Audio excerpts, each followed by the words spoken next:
ард түмэндээ хэлж, ард түмнийг анхааруулахаар өнөөдөр энэ хэвлийн баг хурлыг зарлалаа. Би тойрог дээр сонгогчдогоо энэ бүх хүмүүс маань уулзалт хийж төрөлснийхаа даваа ажиллаж байсан. Тэгвэл энийг хүртэл хаяад ирлээ. Би хүртэл нэр дэвшдийнхаа сонгуулийн сурчлагын ажилд оролцож өнөөдөр өөр тойрогт ажиллахаар төлөвлөсөн байсан боловч тэрийг хүртэл хойшлуулад ийшээ ирлээ. Яагаад гэвэл энэ бол Монголын төрийг худалчжээ. Зөвхөн албанчаар худалдаагүй. Энэ бол Монголын төрийг худалдсан байна. Ямар хямдхан Монголын төрийг худалдаж байна. Бидний хувьд мэдээж хэрэг агуу их мөнгө байна. 60 тэрбум төгрөг зөвхөн нийслэлд шүү дээ.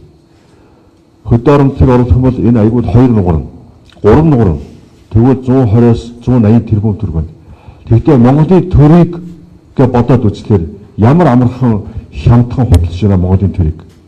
Доллар шилжүүлэх юм бол 60 тэрбум төгрөг чинь 30 сая доллараар Монголын төрийг худалдчихжээ. Монгол ардын намын удирдлагууд энэ Мие гомбын их хотын Сандуй, тэр Ганбаатар гэсэн юм нөхдүүд энэ арай дэнд юм ерөөсөө хинэж зүудэнд ороогүй баг.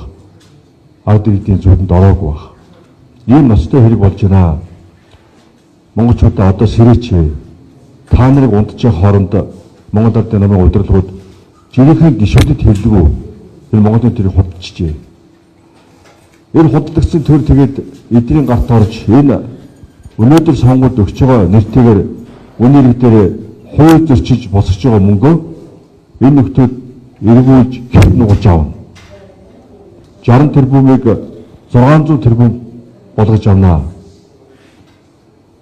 Энэ 600 тэрбумыг тэгтээ ард түмнийхээ халааснаас хулгайлж луурдж авна. Энэ мэд ерөөсөө байж босгүй зүйл. Одоо элементэр чи хаа байна? Нөгөө шудраг ус чи хаа вэ? Нөгөө хууль шүүхийн байгуулагчдаа хаа байна?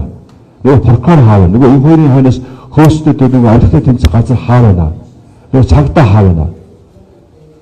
Энэ ерөөсөө үнэхээр жинхэнэ майрцсан элементэрс толгойтой Мие гомбын их хот гэсэн гүйцэтгэгчд ийм төр өнөөдөр Монголд бий болсон байгаа юм байна гэдгийг энэ ноцтой баримт бүр нотож харуул. Ингэж энэ хүмүүсийг доромжилж, ард түмнээ доромжилж, сонгуулийн дүн өгөөгүй байхад нь сонгуулийн дүн гаргачихсан ингэж ажиллаж байгаа нь бол ерөөсөө төрийн эрхийг хууль бусаар авах гэдэг тэр ностой зөрчилтэй шууд холбоотой гэж бид үзэж байгаа маа. Одоо энэ сонгуулийн дараа Монгол ардын нам олон судал авсан чинь зөвшөөрөхгүй.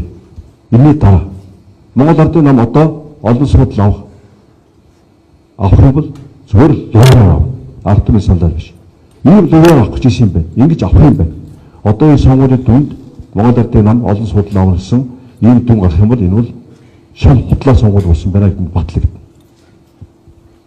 Тийм учраас л одоо соёлтой оронд бол Монгол ардын намын дараа энэ хулд өөрөө нэр татах хэрэгтэй. Намайг сонгуульд оруулахгүй та нар хувилдаг мөртлөө өөртөө ностой юм хийчихэд иччихгүй сонгуульд орох юм бол ард түмэн та нарыг хэн бэ гэдгийг таньж их хурлын гишүүн болсон чинь цэвэр луурай болсон шүү гэдгийг хэлж ярьж хэдэн жилийн турш та бүхэн ингэж цоллууж хэзээ нэг цагтын албан суурьсаа огцортлоо явнаа. Огцортол та нарыг ард түмэн чичлэн, шүүмжлэн болооч гэж шаарднаа. Одоо эртхэн болсон дээ. Харин тэр үнтэй цэнтэй саналаа Монгол ардын намын нөхдүүд хэмдээ хүү гэдгийг хэн хамгийн сайн мөрийн хэлбэр гаргаж ирж байна. Хэн таны төлөө зүтгэн гэж юм. Тэр намдаа тэр намаас нэр дэвштэй өгчээж энэ шудраг ёсыг Монгол иргэдийн авчрах юм байна шүү гэдгийг би бас зөвхөн хэлчихсэн зүг бахаа гэж ингэж бодож байна. Тийм учраас бид нар энэ зүгээр мэдээлэл гаргаж байгаа юм биш. Одоо энийг бол шалгаж Монголын төрийг ийм муухай босомл явдлаас цэвэрлэх ийм ажлыг хийгээч гэж хууль шүүхийн байгууллагуудад хандж бусад намуудад бас уриалж байна. Ийм заваа юм хийж байгаа бол бусад намууд ч гэсэн зогсоогоороо тэр үнэхээр харамсч байна. Мие гомбын их хотыг би бага залуу байхад нь дэмжиж өнөөдрийн энэ улс төрийн том олон шаардны гарч ирэхэд нь гараас нь хөдөлж явсан хөө. Тийм учраас би өнөөдөр ард түмнээс уучлалгүй маар нэгдүгээрт. Хоёрдугаарт энэ хүмүүс хийдэрсэн байна. Энэ төрийн албыг төрийг ингэж наймаалахыг бүр их нарийн хийдэг болсон байна. Тэр ярианаас нь сонсоход ойлгомжтой байна шүү дээ.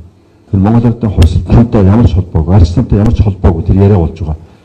Бид өөрсдөө алан тушаалыг урьдчилсан байдлаар үнэлээд бүр ахлах мэргэжлээс авахудаад гэж байгаа шүү.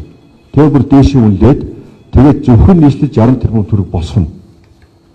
Одоо ингэж нэг хүн дараа 5 хүн удирдах ажиллуулна, ингэж багаж солино, ингэж бүх төрлийн албан тушаалтныг төрийн албан хаагчдыг хална, солино. Ингэж бид энэ төрийг ховчилж авч мөнгө зарцуулж ийгээд мөнгө олж амдана гэдгээ бүр нуухгүй гурлаа яриа сууж байгаа шүү дээ. 3 хүн байсан юм уу 30 хүн байсан юм уу сайн мэдэхгүй. Ямар чийсэн 3 хүний яриа тэр бичлэг дээр дэмд ойрхон ба. Би энэ хүнтийг маш сайн мэдэн шүү дээ. Энэ хүнтийн дуугал би нойрон дундаач тань. Тэгвэл дэмд ойлгомжтой. Тэр энэ хүнтийн дуугал нь ойлгомжтой. Би сандууг сайн мэдэхгүй юм. Гэхдээ сандууг мэддэг хүмүүс бол тэдэргүй сандуугийн дууг таньнаа. Тэр Ганбаатар гэсэн мэддэг хүмүүс бол таньж таараа. Тэр бол ойлгомжтой. Одоо энэ дээр худлаа үний яриад өөр намын тухай ярьж ирсэн болж ингэж жүжиглээд хэрэггүй. Миний дүнээр байна. Одоо та нар зүгээр л одоо ёс суртахууныхаа хариуцлага хүлээ. Бүр энэгийн хариуцлага хүлээх шаардлага гарч магадгүй. Эртний шиг ёс суртахууныхаа хариуцлага хүлээх нь зүг бахаа гэж ингэж бодож байна.